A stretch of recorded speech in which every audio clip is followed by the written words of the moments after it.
भारतीय अर्थव्यवस्था को अब मूडीज ने दिखाया रेड कार्ड।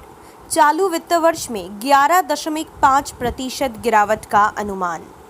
आर्थिक मोर्चे पर नाकाम केंद्र की मोदी सरकार को एक और झटका लगा है।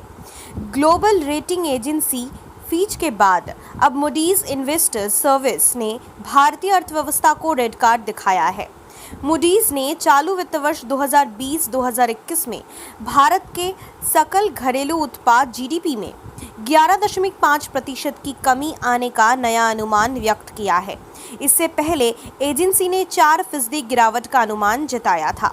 मूडीज ने शुक्रवार को कहा है कि कम ग्रोथ, ज़्यादा कर्ज बोझ और कमज़ोर वित्तीय व्यवस्था के कारण भारत के क्रेडिट प्रोफाइल पर दबाव बढ़ रहा है।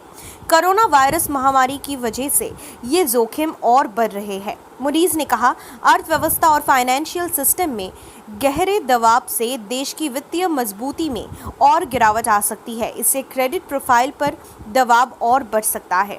मूडीज ने कहा है कि उसका अनुमान है कि 2020-21 में भारतीय अर्थव्यवस्था में 11.5% की गिरावट दर्ज की जा सकती है। हालांकि मूडीज ने अगले वित्त वर्ष 2021-22 में भारतीय अर्थव्यवस्था में वृद्धि की उम्मीद जताई।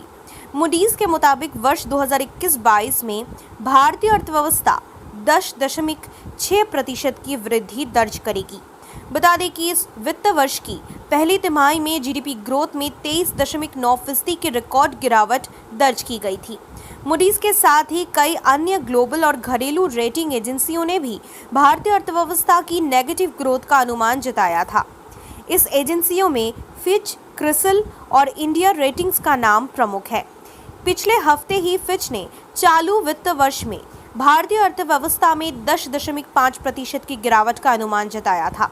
घरेलू रेटिंग एजेंसियों क्रिसिल और इंडिया रेटिंग्स ने चालू वित्त वर्ष में भारतीय अर्थव्यवस्था में क्रमशः 9% और 11.8% की गिरावट का अनुमान लगाया है।